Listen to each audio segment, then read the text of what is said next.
سلام بچه ها، حالتون چطوره؟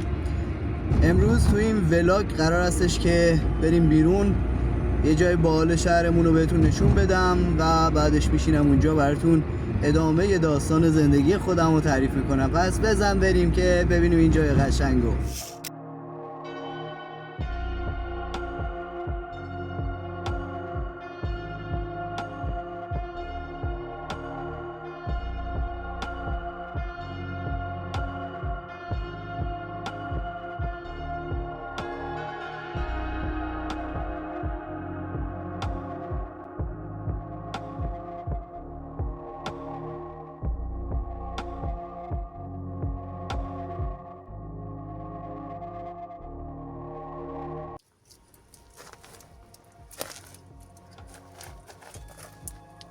بچه ها این شهر تاریخی سیمره هستش که سالها پیش از زیر زمین کشف شد.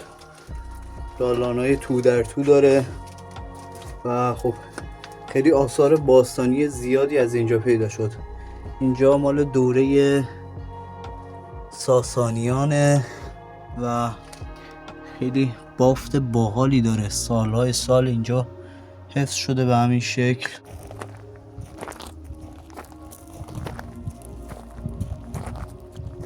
این اون قسمت ها رو بچه ها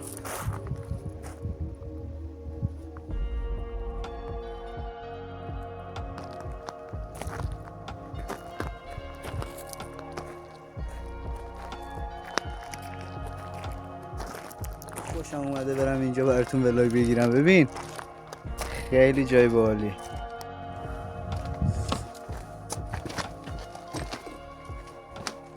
این چه شکلیه؟ خیلی خوب، آوردمتون بیرون امروز. گفتم که یه ذره ولاگ متفاوت باشه. با عرشیا اومدیم، هم اینجا رو چرخیدیم، خودمون دیدیم، همین که دوست داشتم شما ببینید. اگر تازه وارد کانال من شدید و نمیدونید داستان از چه قرار هستش، من فریاد هستم، یک مرد ترنس، و در این مجموعه ویدیوها دارم داستان زندگی خودم رو روایت میکنم.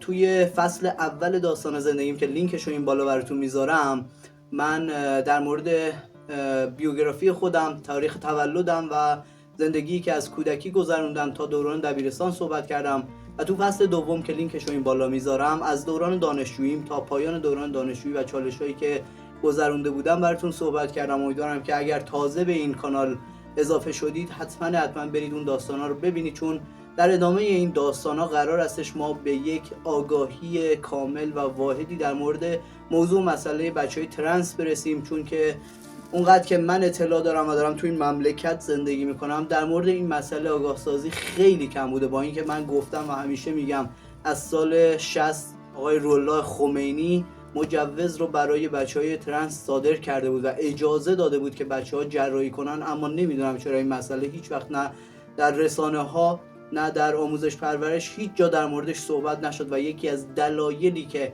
خیلی از بچهای ترنس تا پای گرفتن جون خودشون رفتن همین ناآگاهی و عدم فرهنگسازی این مسئله تو جامعه بوده. امیدوارم که اگر تازه به کانال ما اومدید و علاقه دارید در مورد این بچه‌ها و این قشر از جامعه بدونید، حتما این دوتا بخش ویدئویی که بهتون گفتم رو ببینید و در ادامه با من همراه باشید.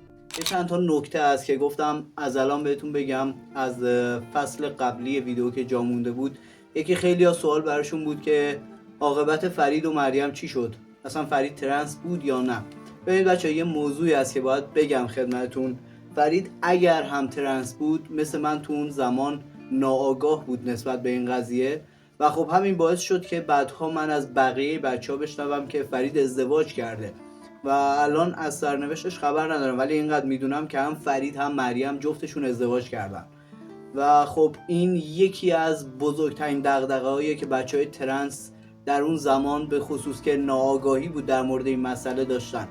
و خب من فکر میکنم اگر فرید اون موقع ازدواج نمی کرد و شاید اگر آگاه می بود نسبت به این مسئله و فقط دغدغش این نبود که مثلا نگاه کنه ببینم تغییر جنسیت اون زمان برای ماها ممکنه یا ممکن نیست، شاید اگه میموند الان مسیرش یه جوری دیگه بود. نمیدونم فرید الان اگر ازدواج کرده از زندگیش راضی هست یا نه.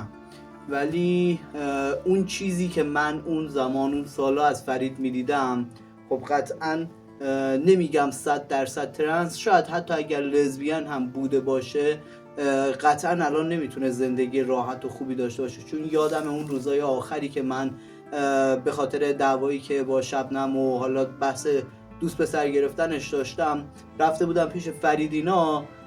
یادمه که فرید و مریم به خاطر اینکه ترم آخر بود و دیگه میخواستم مثلا همین 5-6 ماه پیش هم باشن، از همون موقع عزا گرفته بودن، اینقدر گریه میکردن. حالا با یه آهنگی بود از رضا صادقی، یه ذره‌شو الان براتون میذارم. با این خیلی گریه میکردن اینا. و خب نمیدونم فرید چرا این تصمیمو گرفت. شاید اگر منم اون زمان بودم همین تصمیمو میگرفتم، چون منم چندین بار حالا در ادامه داستان زندگی خودم میگم تا پای ازدواج رفتم، ولی خب انگار خدا برای من یه سرنوشت دیگه ای خواسته بود و میخواست هر جور شده بالاخره یه جا آگاه هم کنه و من به اون چیزی که باید و حقم بود برسم. این از این بحث گفتم بگم براتون. فریاد میگم که تا حالا چند بار تا پای ازدواج رفتی توی کل دوران زندگی؟ من دو بار تا پای ازدواج رفتم. یه بارش که همون سری قبل بود، یه بارش حالا تو ادامه داستان برای بچه‌ها توضیح میدم که چه اتفاقی افتاد و چی شد. ولی خب شاید همون میگم خدا، من همیشه میگم آدم خوش شانسی بودم مرشی. اگر شاید آدم خوش شانسی نبودم الان هم زندگی خودم رو خراب کرده بودم، هم زندگی یه آدم دیگه‌ای که وارد زندگی من شده بود به نیت این که بخواد یه آدم خوشبخت بشه، زندگی خوب داشته باشه، بچه دار بشه. و خب من اصلا شاید نمیتونستم مادر خوبی برای اون بچه باشم یا همسر خوبی برای اون مرد. و خب خدا رو شکر این اتفاق نیفتاد. بعد از اینکه من از دانشگاه اخراج شدم، موضوع اینجوری بود که من خیلی حال روحی بدی داشتم. نه به خاطر درس و دانشگاه، من هنوز تو فکر و تو ذهنم شبنم بود و به این فکر میکردم گاهی وقتا که یه روزی من پسر بشم. بعد صحنه سازی میکردم تو ذهن خودم که برم شهرشون. یه آدرسی از خونهشون به من داده بود، هنوزم که هنوز اون آدرس تو ذهنم هست. و خودم اینجوری میگفتم که یه روزی بالاخره من میرم و میبینمش. اون زمان من پسر هستم. با اینکه میگم هنوز اصلا من نمیدونستم داستان از چه قرار هستش، ولی خیلی حال روحی خوبی نداشتم. تا اینکه یه روز یکی از خواهرام بهم گفت که بیرون داشتم میومدم یه جایی دیدم که آگاهی دعوت به کار زدن، اگه میخوای بیا برو کار کن، یکم خودتو سرگرم کن. شماره تلفنشو برداشته بود. من زنگ زدم یه پسری بود که گفتش که من مجردم، اینجا یه مغازه دارم ولی خودم اصلا اینجا نیستم، اینجا کار نمی کنم، یه شهرستان دیگه هستم، مغازه اکثر اوقات بسته است، اگر دوست داشتی میتونی بری اونجا. تعمیرات چاپگر و پرینتر و فکس و اینجور داستانا بود. میگفت تو فقط تحویل بگیر، من خودم هفته یه بار میام مثلا کارهای تعمیراتی رو انجام میدم و میرم. به حالت منشی طوری بود. منم یه صدای خیلی باحال داشتم تو دوران قبل از جراحی. حالا اگه شد حتما توی شورت ویدیو یادم باشه که یه بار از صدای سابقم براتون یه دونه ویدیو بذارم و شما مقایسه کنید با ویدیویی که صدامو الان دارید میشنوید. و من منشی بودم، حالت اپراتور طوری کاراشو براش انجام میدادم. خیلی حقوق خوبی اون زمان نمیداد، ولی برای منی که نمیخواستم دیگه تو فضای خونه باشم، خیلی اذیت شده بودم و میخواستم هر طوری شده. چون من اینم بگم، من اخراج شده بودم، با اینکه گفتم آخرین پیامی که از شبنم گرفتم اون پیام خدا نگهدار بود، ولی من همچنان بهش زنگ میزدم. یعنی قلبم آروم نمیگرفت. گاهی زنگ میزدم مثلا خیلی گریه میکردم، دلم برات تنگ شده فلان و اینجور چیزا. اونم ناراحت میشد و میگفت واقعا تو خودت درس نخوندی و فلان. و بعد تقصیرا رو مینداختم گردنش و میگفتم نه تو اگر با من خوب بودی اگر اینجوری میشد. خب نتیجه نداشت به هر حال، ولی خب اون کاره یه ذره حالا سرمو گرم کرد که کمتر سراغ اون برم. جانم تو در پایان تمام این قصه ها اصلا سراغ شبنم رفت؟ یعنی اینکه همون آدرسی که نام بردی؟ نه هنوز پیش نیومده. و اینم بگم من بعدها حالا شنیدم که شبنم ازدواج کرده و الان یه دونه هم بچه داره و دیگه اصلا اخلاقی نیست اگر من بخوام این کارو بکنم. یه ماهی که از کار کردنم اونجا گذشته بود، خب خواهرم نیلوفر زایمان کرده بود و بچه دومش به دنیا اومده بود. همزمان اون روزا اومده بود یه کسب و کاری رو راه انداخته بود و خب میخواست مغازش رو افتتاح کنه. حالا شما فکر کن یه بچه 2-3 ماهه و خب بخواد مغازه مثلا داشته باشه. اومد به من پیشنهاد داد، گفت که میتونی بیای پیش خودم فروشنده باشی و خب من تو خونه بچه داری کنم، همون حقوقی که اینجا میگیری من اونجا هم بهت میدم. گفتم که اوکیه. این برای سال 90 فکر کنم 1 یا 2 بود، 92 بود دیگه. و خب من قبول کردم برم خونش به این شرط که من فروشنده مغازه و پوشاک اون باشم و خودش مثلا خونه باشه بچه داری کنه. یه هفته‌ای که رفته بودم اونجا و مغازه رو رنگ کردن و وسایل رو آوردن و ابزار و اینجور چیزا، برگشت به من گفتش که تو بچه رو بگیر، چون تو فروشندگی نکردی تا حالا، کار سختیه، منم خب مغازه رو تازه افتتاح کردم، همون پول رو بهت میدم، تو خونه باش، نمیخواد کاری هم بکنی، من خودم میرم حالا مغازه رو میچرخونم. و خب من از این ور کار خودم رو از دست داده بودم که بیرون میرفتم، از طرفی خب نمیدونستم باید چی کار کنم. یه داستانی هم بود، من تو خونه خیلی اذیت میشدم، خونه پدری ها، کسی با هم کاری نداشت ولی خودم کلا از شهر خودمون بیزار بودم اون زمان و خب بیرون رفتنم برام سخت بود با اون لباسا، خیلی اون پوشش و لباسا رو دوست نداشتم و خب زده بودم بیرون احساس راحت تری داشتم. یه مدت کوتاهی تونستم تحمل کنم، بعد اعتراض کردم گفتم که تو منو آورده بودی که فروشنده باشم ولی حالا منو گذاشتی واسه بچه داری، من واقعا از بچه داری خوشم نمیاد.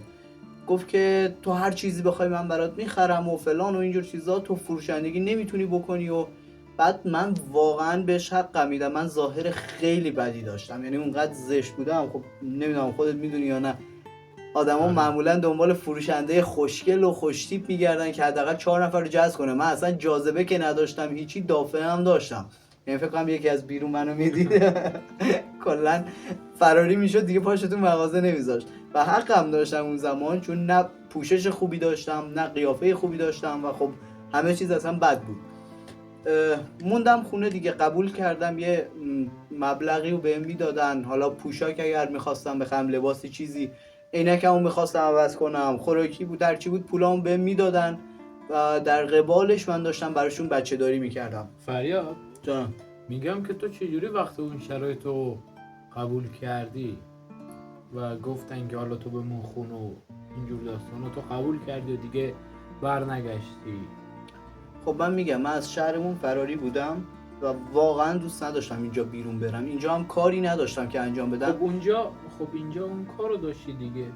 اینجا هم اذیت بودم، یعنی با اینکه میرفتم سر کار، از اینکه حالا یه سری پسرا میومدن تو مغازه، میدونی داستان اینجوری بود، یعنی من نخواستم اینو بگم ولی چون سوال پرسیدی، یه سری پسرا میومدن تو مغازه که به من چشم داشتن، یعنی از من خوششون میومد، حالا یا میخواستن شماره بدن یا میخواستن مختو بزنن و من اون زمان اینقدر پای این قضیه اذیت میشدم و دعوا میکردم با پسرا. مثلا مغازم زیرزمینی بود، میدونی چی بهت میگم؟ آره یادته، فکر کنم تو خیلی کوچولو بودی ولی بردمت یه بار اونجا. مغازه زیرزمینی بود و خب پسرایی می اومدن اونجا که مثلا به من پیشنهاد میدادن، بعد من اصلا تو اون فاز نبودم و فقط حالا تو این موقعیت تنها چیزی که باعث شده بود من ایلان بمونم 2 تا چیز بود. یکی وحیده اونجا بود، وحیده دوستم که میتونستم گاهگاهی باش بیرون برم، یکم این بود که از این شرایط دور میشدم، یعنی دیگه خوشم نمیومد واقعا پسرا بیان دوباره بهم تیکه بندازن، یه چیزی بگم و من نتونم حالا کاری بکنم. شاید یکی از بزرگترین دلایلی که فرار کردم همین بود. و خب اونجا موندگار شدم تا اینکه یه روز با وحیده رفته بودیم بیرون، وحیده برگشت گفت راستی یه خبر جالب بهت بدم، عجیب غریب. گفتم چی شده؟ گفت اون دختره بود تو خوابگاهمون که خیلی شبیه پسرا بود، شماهایی که حالا ولاگای منو از قبل دیدید میدونید کیو میگم. گفتم که خب، گفت اون تغییر جنسیت داده. گفتم چی میگی واقعا؟ گفت آره. گفتم مگه میشه؟ گفت آره. و خب من طبق معمول همیشه فقط یه چیز تو سرم چرخید که شاید اونم 2 جنسه بوده و تونسته تغییر جنسیت بده. خیلی بهش گفتم خوش به حالش و فلان و اینا، یه جایی نداره من ببینمش. گفت من تو فیسبوک دیدمش. اون زمان فیسبوک تنها مدیایی بود که خیلی معروف شده بود. گفتم که منم میخوام برم نگاش کنم. اومدیم فیسبوک رو وصل کردیم و خلاصه هر چی پیداش نکردم که قیافش رو ببینم، تا اینکه چند روز بعد وحید خودش یه عکسی ازش یه جایی دیده بود، برام عکس گرفته بود فرستاد، دیدم که ریش داره، نمیدونم همه چیز تغییر کرده. اصلا ببین دنیا رو سر من خراب شده بود، آشوب افتاده بود تو دلم که ای کاش من دو جنسه بودم، ای کاش منم مثل این بودم میتونستم. و بعد تو ذهنم میدونی چی میومد؟ یه باری که تو فکر کنم ویدئوی منو ندیدی، برای بچه‌ها گفتم، یه باری که به من گفت تو خیلی شبیه منی و من بهش گفتم چجوری؟ گفت من الان بهت نمیگم ولی یه روزی خودت اگر اون چیزی باشی که من هستم، تو هم دنبالش میری پیدا میکنی میفهمی چی هستی. و خب اون زمان داشتم فکر میکردم که شاید مثلا امیرعلی اینجوری با خودش فکر کرده، اون اسمشو گذاشته بود امیرعلی، گفتم شاید امیرعلی اینجوری با خودش فکر کرده که منم از پایین تنه حالا یه مشکلی دارم و دو جنسه هستم و بعدن میفهمم. بعد دوباره به خودم میگفتم اگر این موضوع بوده باشه، خب امیرعلی همون موقع میدونسته که من اختلال بدنی دارم، فیزیکی دارم، باید همون موقع دیگه مثلا میگفت که تو هم مثلا اینجور چیزی هستی، اینجور آلتی رو داری فلان و اینجور چیزا. ولی خب نه، این نبود و من نمیدونستم باید جواب این سوالم رو از کجا بگیرم. هر کاری هم میکردم اون زمان نمیتونستم یه آدرسی رو از امیرعلی بگیرم، من پیداش کنم، بفهمم چجوری شده که امیرعلی جراحی کرده، آیا منم میتونم این کارو بکنم یا نه. و خب باز هم همون زمان تو همون جهل و تو همون ناآگاهیه من نسبت به این مسئله موندم و زندگی خیلی بدتر شد که بهتر نشد و خب شرایط بدی بود دیگه. من نتونستم اون زمان هم تو سال 92 به این نتیجه برسم که اگر امیرعلی جراحی کرده قطعاً برا منم شاید راهی باشه که بتونم جراحی کنم. و اینطور بود که من برا چالش‌های خیلی بدتر، سخت‌تر، سنگین‌تر تو زندگی آماده شدم تا اینقدر این زندگی بالا پایینم کنه و پختم کنه که من یک جا متوجه بشم که بابا این دردی که تو داری درمون داره و درمونش هم باید اون چیزی باشه که تو اول باید بفهمیش، دلیلشو بفهمی. و برای من خیلی آب خورد. شاید تا 1400 چند سال میشه، 8 سال زمان برد، 8 سال زمان برد تا من فرید جان شما چند سالگی نتیجه گرفتی که مثلا ترنسی اصلا با این داستان آشنا شدی؟ من در نهایت خب سال 95 به طور قطعی دیگه با واژه و کلمه ترنس آشنا شدم. ولی اجازه بده تو ویدیوهای بعدی بگم چه اتفاقایی افتاد تا اینکه من بالاخره تونستم به اینجا برسم. و امیدوارم که این ولاگ و این قسمت که تصمیم گرفتم بیرون و تو طبیعت براتون ضبطش کنم باب میلتون بوده باشه. شرایط خیلی سخته، منم که از لباسم فکر کنم متوجه میشید چقدر گرمه. حالا ارشیا هم تو زحمت انداختم، با خودم امروز آوردمش، قربونت برم، واسه افتخار ماست، فدات شم. آوردمش و دوست داشتم به هر حال این ولاگ یه ذره متفاوت باشه. امیدوارم که از دیدن این صحنه‌ها، این جای تاریخی که من نشستم، شما هم لذت برده باشید و شنیدن این داستان. حالا من سعی کردم خیلی کوتاه و مختصر این یه تیکه رو براتون بگم. تو ولاگ بعدی سعی می‌کنیم دوباره ادامه داستان رو به روال قبلی براتون توضیح بدم. اگر پسندتون بود که حتما میایم تو طبیعت و تو جای قشنگ شهرمون براتون ولاگ میگیریم. اگر که نه، همون خونه و همون مکان همیشگیم هستش. حالا شما نظرتون رو بگید، حتما و قطعا نظر شما واجب تره. ضمناً خیلی خوشحال میشم اگر ویدیو رو دیدید حتما با لایک کردنتون از من حمایت کنید، کانال رو سابسکرایب کنید و هر جا احساس کردید که نیاز دارید با من صحبت کنید حتما تو کامنت ها نظراتتون با من به اشتراک بذارید که قطعا پاسخگوی شما خواهم بود. تو ویدیو بعدی میبینمتون. خیلی مخلصم. تا ویدیو بعدی، یا حق.